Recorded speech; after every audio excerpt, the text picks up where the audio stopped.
सबसे प्यारी है, माँ तू जग में न्यारी है। माँ तू सबसे प्यारी है, माँ तू जग में न्यारी है।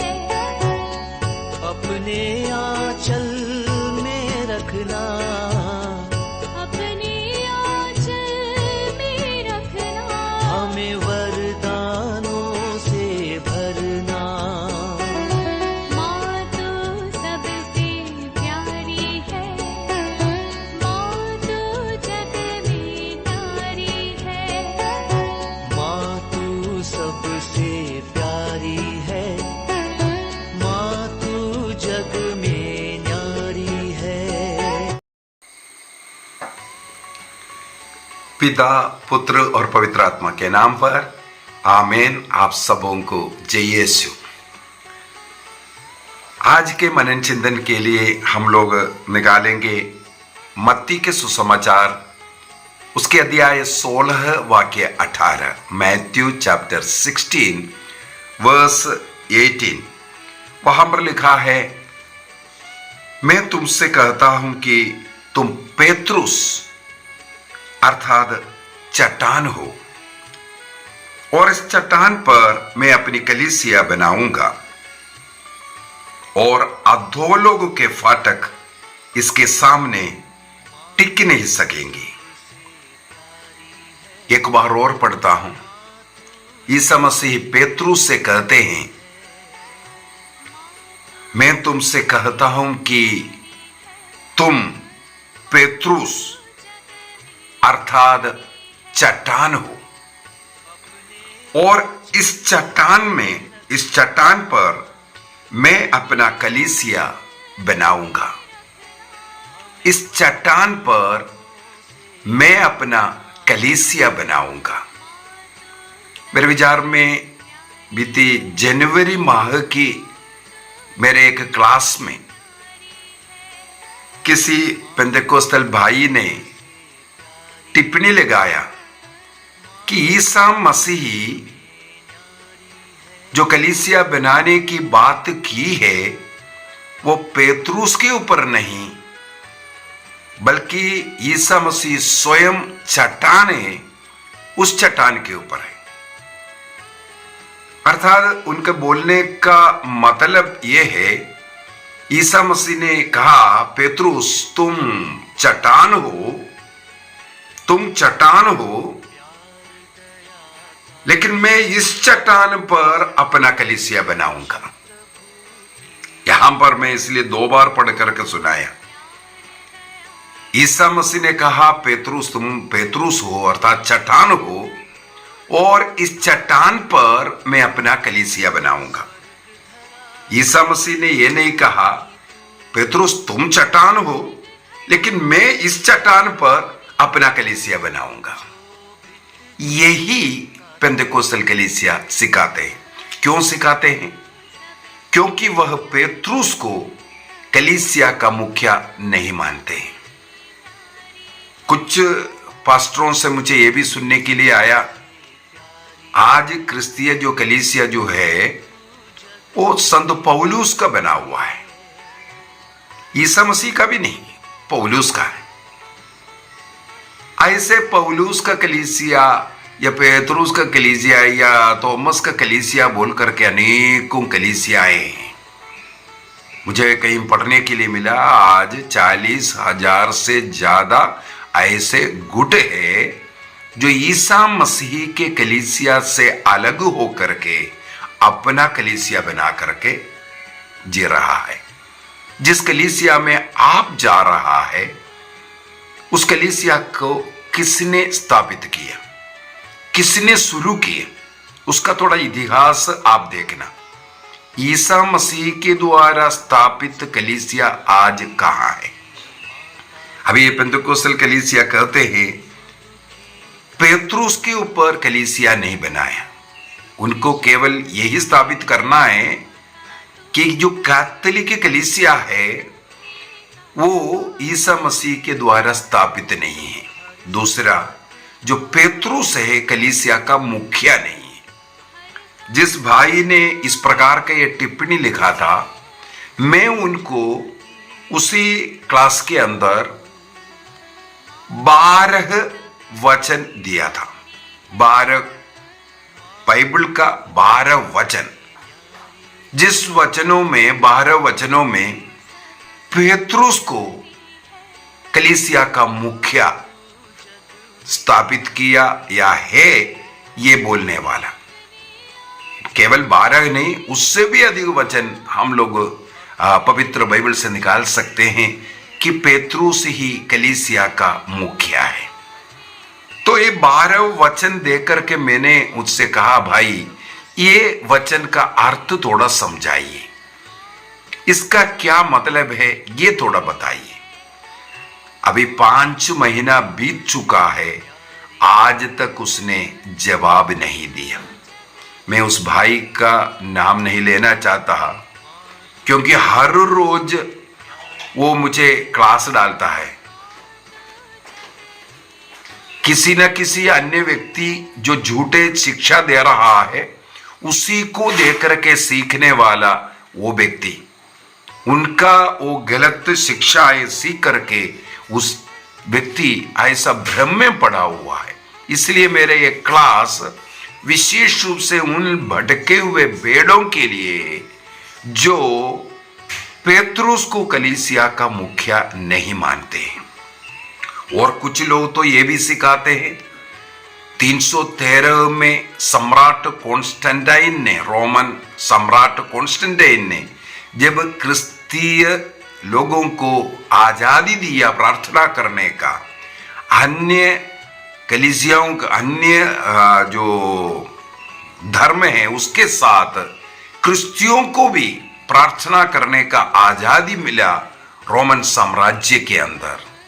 तो उनका कहना है 313 के बाद रोमन सम्राट कॉन्स्टेंटाइन ने कैथोलिक चर्च को बनाया। मैं एक क्लास इससे पूर्व में भी उसके जवाब में डाला था, फिर से मैं बोल देता हूं। रोमन सम्राट कॉन्स्टेंटाइन के जो समय है, उस समय पर हमारा जो संत पापा उस समय पर है 33वीं संत पापा है उस समय पर। 313, 14, 15 वो जो कॉन्स्टेंटाइन का सम्राट बनकर के रहने के समय पर हमारा संत पापा था 33वीं संत पापा पोप सिल्वेस्टर फर्स्ट। उनका 335 तक वही संत पापा था। हमारे पास फर्स्ट पोप संत पापा पेत्रुस से लेकर के अभी 266वां संत पापा फ्रांसिस तक का पूरा लिस्ट है, कब से कब तक वो पोप रहा, क्या है, पूरा इतिहास है। तो जो लोग कैथोलिक चर्च का जो बनाने वाला सम्राट कॉन्स्टेंटाइन ने बोल रहा है, उनसे यही सवाल है, तो उनके पहले जो 32 जो पोप है वो कौन सा चर्च का पोप था, वो कौन सा चर्च का हेड था? एक और है, अभी इन लोग कहते हैं संत पौलुस चर्च का मुखिया है। इसका मतलब है ईसा मसीह ने यहां पर ये जो कहा वो झूठ है। प्रभु ने कहा मैं अपने कलीसिया पेत्रुस रूपी चट्टान पर बनाऊंगा, और वाक्य 19 में जो लिखा है, मैं तुम्हें स्वर्ग राज्य की कुंजियां प्रदान करूंगा। स्वर्ग राज्य की कुंजियां पेत्रुस को देने के विषय में, अर्थात कुंजी किस अधिकार का चिन्ह है। हम लोग जब होली लैंड गए थे, कफरनहूम जब पहुंचा, कफरनहूम में संत पेत्रुस का एक स्टैचू है जो कफरनहूम का चर्च के सामने, वो उस स्टैचू को अगर देखे 2 चाबियों पकड़ा हुआ, इसका मतलब ये जो प्रभु यीशु मसीह से मिला हुआ उस अधिकार का चिन्ह को पकड़ करके जो स्टैचू था। और दूसरी बात, वो क्लास जब मैं डाला उस समय पर बोला था, दुनिया में सबसे पहला चर्च का बनाने वाला है पेतरुस। दुनिया का सबसे पहला चर्च कौन सी जगह पर बनाया? कफरनहूम में जो अपना घर है उसी को ही सबसे पहला चर्च बनाया था। इसके बाद उसी जगह पर आराधना चलता था, वो ही चर्च बना था। बाइजेंटाइन के समय पर फिर से वहां पर चर्च बनाया, और अभी भी हम लोग देखते हैं जो लेटेस्ट अभी का जो चर्च है वो भी उसी स्थान पर जहां पेतरुस का घर था वहां बना हुआ था। और सबूत है, जब तिबेरियुस में हम लोग पहुंचते हैं, योर्दान जो समुद्र है उसके जो तट में तिबेरियुस जब पहुंचते हैं, वहां पर एक चर्च है। वो जो चर्च का नाम है सेंट पीटर्स का जो अधिकार देने वाला जो चर्च है। वहां पर हम लोगों को एक टेबल भी मिला था, जो प्रभु का टेबल जो कहता है, उस टेबल वाला और उस अधिकार देने वाला उस जगह भी तिबेरियुस के तट पर हम लोग उसके बारे में मनन चिंतन भी किया था। ये कहाँ है? योहन का सुसमाचार उसके अध्याय 21 वाक्य 15, 16, 17 के अंदर, जॉन चैप्टर 21, 15, 16, 17। ईसा मसीह के स्वर्गारोहण के पहले पेतरुस को अपने द्वारा जो स्थापित कलीसिया का मुख्य अगुआ बनाता हुआ वचन है। वहां पर हम लोग पढ़ते हैं, ईसा मसीह ने 3 बार पेतरुस से सवाल करता है, इनसे अधिक तुम मुझसे प्यार करते हो? क्योंकि पेतरुस ने 3 बार ईसा मसीह का तिरस्कार किया था। इस तिबेरियुस समुद्र तट पर ईसा मसीह उसी प्रकार 3 बार पेतरुस से सवाल करते हैं, तुम इनसे ज्यादा मुझसे प्यार करते हो? और पेतरुस ने 3 बार कैफस के घर के सामने तिरस्कार किया था। वो भी क्लास हम लोगों ने डाला है, होली लैंड जो पिलग्रिमेज तीर्थ यात्रा का जो क्लासेस है, जो कैफस का जो घर है वहां पर हम लोगों ने मनन चिंतन किया था। 3 बार तिरस्कार किया, आग के पास बैठ करके 3 बार तिरस्कार किया था। तिबेरियुस के समुद्र तट पर भी ईसा मसीह ने आग के पास 3 बार स्वीकार करवाया। वो तीनों बार ईसा मसीह ने पेतरुस से यही कहा, मेरे भेड़ों को चराओ, मेरे मेमनों को चराओ। इस प्रकार 3 बार स्वीकार करता हुआ। तो सेंट पीटर्स जो प्राइमेसी चर्च, ये सबूत है, यह ईसा मसीह ने पेतरुस को अधिकार दिया है। तो स्वर्गारोहण के पहले कलीसिया का मुखिया के रूप में पेतरुस को बनाया। और दूसरी बात है, संत पौलुस स्वयं एफेसियों का गलातियों का पत्र अध्याय 2 वाक्य 9 में, गलातियंस चैप्टर 2 वर्स 9 में संत पौलुस स्वयं लिखते हैं कि ईसा मसीह इन 3 लोगों का नाम देते हुए, कौन कौन है? याकूब है, पेतरुस है और योहन। हमें मालूम है ईसा मसीह के रूपांतरण के समय पर इन 3 लोगों को लेकर के गया था अपना साथ। ईसा मसीह जेरूस के बेटी का जो जीवन दान दिया था, और उस समय पर इन 3 को ही घर के अंदर प्रवेश करने दिया था। तो कई जगहों पर बाइबल के अंदर हमें मिलेगा इन 3 को साथ में रखने के विषय में। इन 3 को क्यों? क्योंकि इन्हें सबसे पहले पेतरुस कलीसिया का मुखिया बनाने वाले हैं। इसके बाद याकूब यरूशलेम का बिशप, और हमें मालूम है संत योहन को सबसे अधिक प्यार करने वाला जो शिष्य के रूप में हम लोग देखते हैं। ये 3 लोगों को हम लोग ईसा मसीह के साथ सदा मिलते हैं। और ये गलातियों को ही लिखा हुआ, गलातियों का पत्र अध्याय 1 वाक्य 18 के अंदर संत पौलुस अपने सुसमाचार प्रचार के यात्रा के बीच में, हाँ वाक्य 18 को पढ़ लेता हूं मैं। 3 वर्ष के बाद, उसका मतलब उस यात्रा में था, उसके 3 वर्ष के बाद केफस से मिलने यरूशलेम पहुंचा। वहां पर उनके साथ 15 दिन रहा। क्यों गया मिलने के लिए?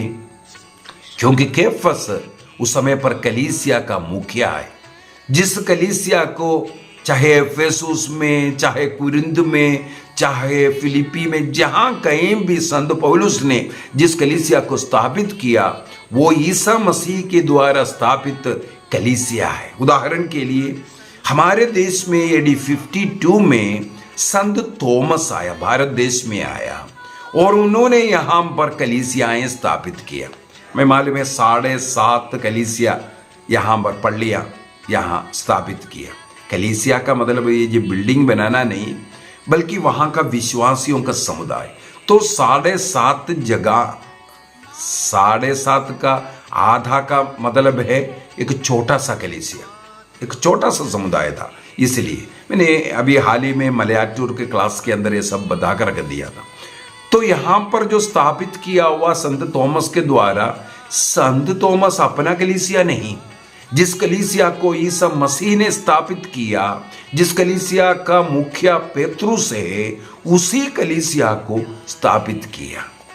जैसे एक बैंक है, उसका कई ब्रांचेस यहाँ वहाँ ओपन होता है, वो सारे ब्रांचेस चाहे देश में हो या विदेश में हो, वो ब्रांच जितना भी ब्रांचेस खोल रहा है वो सब एक ही बैंक होता है, वो अलग अलग बैंक नहीं है। उसी प्रकार मसीह ने एक कलीसिया की स्थापना किया, उस कलीसिया का ब्रांचेस हम बोल सकता है, चाहे कुरिन्थ में, चाहे एफेसुस में, कहीं भी संत पौलुस ने स्थापित किया।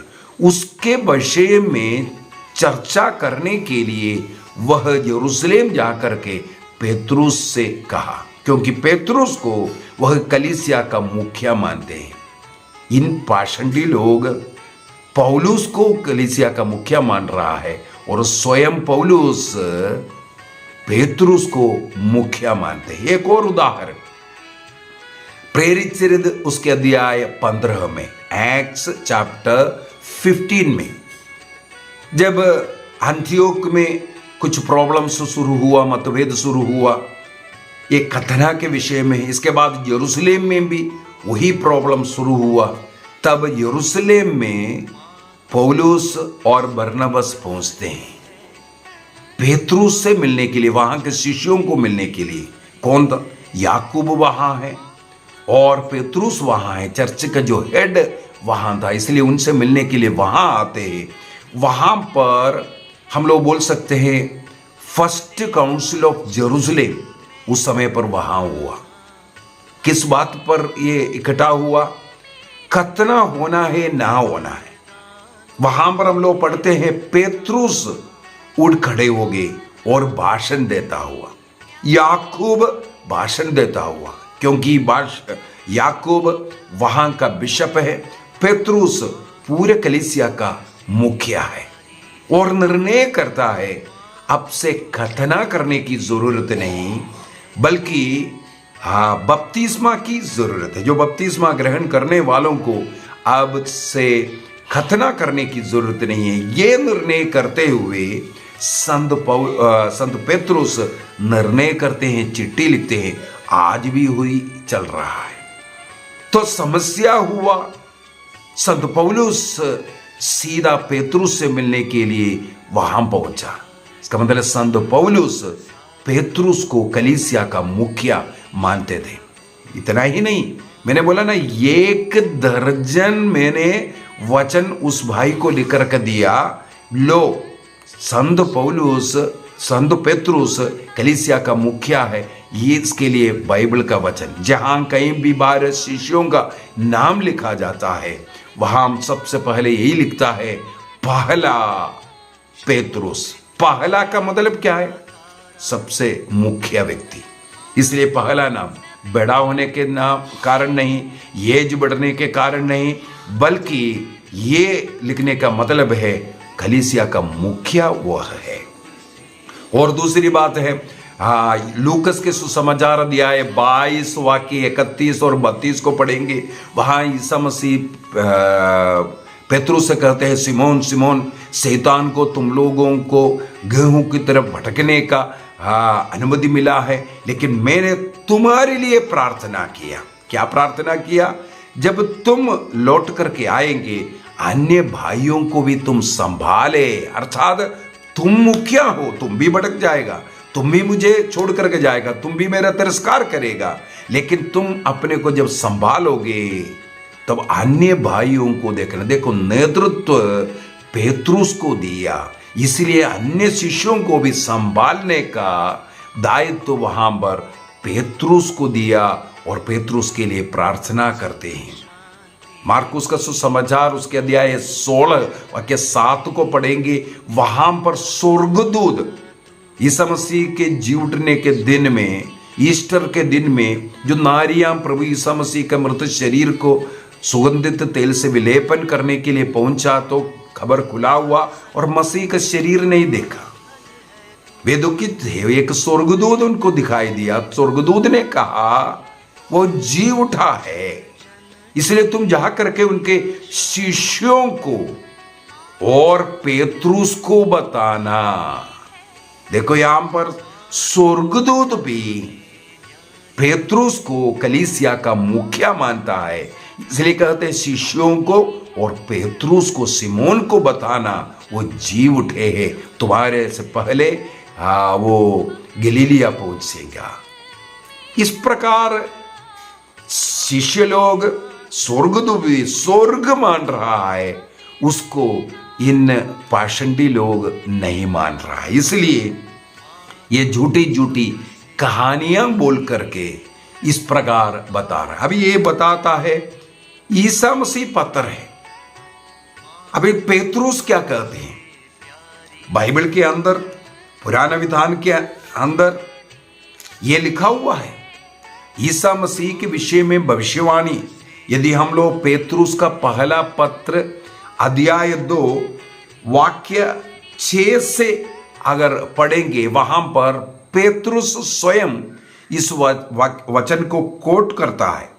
नबी इस्हाक का ग्रंथ आइज़ाया 28 वर्स 16, इस्हाक का ग्रंथ 28 वाक्य 16 में लिखा हुआ उस वचन को कोट करते हुए संत पेतरुस लिखते हैं, इसलिए धर्म ग्रंथ में यह लिखा है, मैं सियोन में एक चुना हुआ मूल्यवान कोने के पत्थर रखता हूं। कोने का पत्थर सबसे महत्वपूर्ण पत्थर, घर बनाने के लिए सबसे पहले रखने वाला पत्थर मैं सियोन पर चुनता हूं, पत्थर रखता हूं, और जो उस पर भरोसा रखता है उसे निराश नहीं होना पड़ेगा। इस्हाक का ग्रंथ 28:16। इसके बाद आगे क्या कहते हैं? आप लोगों के लिए जो विश्वास करते हैं वह पत्थर मूल्यवान है। कौन मूल्यवान पत्थर के विषय में? ईसा मसीह रूपी पत्थर के विषय में। इसके बाद आगे लिखा है, जो विश्वास नहीं करते हैं उनके लिए धर्म ग्रंथ कहता है, कारीगरों ने जिस पत्थर को बेकार समझकर निकाल दिया था वही कोने का पत्थर बन गया। अनेकों लोग आज भी ईसा मसीह को मुक्तिदाता के रूप में स्वीकार नहीं करता, अर्थात उस पत्थर को, मूल्यवान पत्थर को बेकार समझ करके फेंक दिया था, लेकिन आज वह सबसे महत्वपूर्ण मूल्यवान कोने का पत्थर बन गया। ये स्तोत्र ग्रंथ 118 वाक्य 22 का वचन को कोट करते हुए संत पेतरुस ने ये कहा था। इसके बाद वाक्य 8 में लिखा है, ऐसा पत्थर जिसे वे ठोकर खाते हैं, ऐसे चट्टान जिस पर वे फिसल कर गिर जाते हैं। वे वचन में विश्वास करना नहीं चाहते हैं, इसलिए वे ठोकर खा कर गिर जाते हैं। पाषंडी कलीसिया में इसलिए बन रहा है क्योंकि ईश्वर ने जो वचन दिया उस वचन के अनुसार नहीं चलते हैं। ईसा मसीह ने कहा योहन का सुसमाचार अध्याय 8:12 में, मैं संसार की ज्योति, ईसा मसीह ने अपने को संसार की ज्योति के रूप में प्रकट किया। और प्रकाशना ग्रंथ के अंदर हम लोग पढ़ते हैं अध्याय 22 के अंदर, स्वर्ग में कोई सूरज का या चांद की जरूरत नहीं, वहां सूरज चांद की जरूरत नहीं, वहां का प्रकाश स्वयं में मना है। अर्थात ईसा मसीह स्वर्ग का प्रकाश है। और ईसा मसीह ने कहा मैं इस संसार के प्रकाश हूं, ज्योति हूं। वही ईसा मसीह मत्ती के सुसमाचार अध्याय 5 के अंदर कहते हैं, वाक्य 14, मैथ्यू चैप्टर 5:14 में कहते हैं तुम संसार की ज्योति हो। कौन? जो कोई ईसा मसीह में विश्वास करता है, ईसा मसीह को धारण करता है, ईसा मसीह को जो व्यक्ति धारण करता है, जो मसीह जैसे जीवन जी रहा है, वह संसार की ज्योति है, स्वयं ज्योति। अब कहते हैं तुम भी ज्योति हो। अब उसी प्रकार पेतरुस अभी क्या कहते हैं, पेतरुस का पहला पत्र अध्याय 2 वाक्य 4 और 5 को पढ़ लेते हैं। वहां पर पेतरुस कहते हैं प्रभु वह जीवंत पत्थर है, साफ साफ लिखा है, ईसा मसीह वह जीवंत पत्थर है जिसे मनुष्यों ने तो बेकार समझकर निकाल दिया, किंतु जो ईश्वर द्वारा चुना हुआ है उसकी दृष्टि में मूल्यवान है। उनके पास आए, किसके पास? इस मूल्यवान जीवंत पत्थर के पास आओ करके कहते हैं। और जीवंत पत्थरों का आध्यात्मिक भवन तुम बने। एक बार और पढ़ लेता हूं, उनके पास आए और जीवंत पत्थरों का आध्यात्मिक भवन बने। उस कोने के पत्थर, उस मूल्यवान पत्थर, उस आध्यात्मिक पत्थर के पास आओ, अर्थात ईसा मसीह के पास आओ और हम स्वयं एक आध्यात्मिक पत्थर बन करके इस कलीसिया का निर्माण करो। जो कोई ईसा मसीह के पास आता है वो भी एक पत्थर बनता है इस कलीसिया का निर्माण के लिए। अर्थात यहां पर संत पेतरुस कहते हैं जो कोई ईसा मसीह में विश्वास करे वो सब पत्थर बनता है। उस आध्यात्मिक पत्थर ईसा मसीह ने पेतरुस में देखा, इसलिए पेतरुस से कहते हैं तुम पत्थर हो और इस पत्थर पर मैं अपनी कलीसिया बनाऊंगा। ईसा मसीह ने यह नहीं कहा मैं पत्थर हूं और मेरे ऊपर मैं बनाऊंगा। ईसा मसीह के वचन को इस प्रकार मोड़ मरोड़ करके बोल करके कलीसिया से, सत्य कलीसिया, मसीह के कलीसिया से लोगों को दूर करने का यह प्रयत्न शैतान का कार्य है। इसलिए हमें स्वीकार करने की जरूरत है ईसा मसीह ने जिस कलीसिया को बनाया वो पेतरुस पत्थर है। इसका एक और उदाहरण एफेसियों का पत्र अध्याय 2 के अंदर मिलेगा। एफेसियों का पत्र अध्याय 2 वाक्य 20 से अगर पढ़ेंगे, एफेशियंस चैप्टर 2 वर्स 20 ऑनवर्स, आप लोगों का निर्माण उस भवन के रूप में हुआ है जो प्रेरितों तथा नबियों के नींव पर खड़ा है। प्रेरितों के नींव पर, नबियों के नींव पर, क्योंकि वो पत्थर है। और थोड़ा सा और जिसका कोने का पत्थर स्वयं ईसा मसीह है। कोने का पत्थर ईसा मसीह है और नबियों प्रेरितों के नींव पर खड़ा है। इसीलिए कैथोलिक कलीसिया को प्रेरिताई कलीसिया अर्थात अपॉस्टोलिक चर्च कहते हैं। चर्च का 4 जो स्वभाव वो एक ही कलीसिया है, क्योंकि कलीसिया मसीह का शरीर है। मसीह को केवल एक शरीर है। 40,000 गुटों में मत बांटिए, कलीसिया एक होना चाहिए। राजन का कलीसिया, उसका कलीसिया, इसका कलीसिया बोल करके जो व्यक्तिगत कलीसियाएं बना रहा है वो शैतान का कलीसियाएं बनाता है। क्योंकि मसीह का कलीसिया एक होना है और वो कलीसिया पवित्र कलीसिया होना है। क्यों कलीसिया क्यों पवित्र है? क्योंकि वो मसीह का शरीर है, मसीह पवित्र है। तीसरा, वो प्रेरित की कलीसिया होना है, अपॉस्टोलिक चर्च।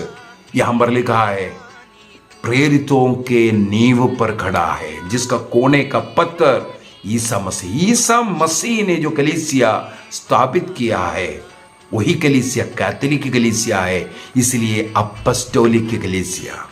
चौथा है वो कैथोलिक कलीसिया। कैथोलिक माने यूनिवर्सल चर्च, एक जगह का नहीं, अनेकों कलीसिया केवल एक जगह वहां पर 10 लोगों को बिठा करके सिखा रहा है। ये कलीसिया नहीं, ये शैतान का ग्रुप है। ऐसा ग्रुपों में बंटने के लिए नहीं कहा, इसलिए इतना दूर संत थॉमस यहां भारत देश आकर के यहां पर कलीसिया बना। वो कौन सा कलीसिया? मसीह का कलीसिया। सेंट थॉमस ने अपना नहीं, ऐसे इसी प्रकार कोई भी शिष्य अपना कलीसिया स्थापित नहीं किया। मसीह ने जिस कलीसिया को स्थापित किया वही कलीसिया। आइए हम एक निर्णय करें, उस सत्य कलीसिया से हम जुड़े रहेंगे, उस सत्य कलीसिया में हम रहेंगे। आइए हम अपनी आंखें बंद करें और प्रभु को धन्यवाद दें। उस सत्य कलीसिया से जुड़े रहने का निर्णय करें। संत पापा के अधीन रहने वाला वो एकमात्र कलीसिया स्वीकार करें। व्यक्तिगत कलीसियाएं, किसी का बुद्धि से बना हुआ कलीसिया, किसी के नाम से बनाया हुआ कलीसिया, किसी मनुष्य द्वारा बनाया हुआ कलीसिया, उसे हम दूर रहेंगे। निर्णय कीजिए। पिता, पुत्र और पवित्र आत्मा के नाम पर आमीन। आप सबों को जय यीशु।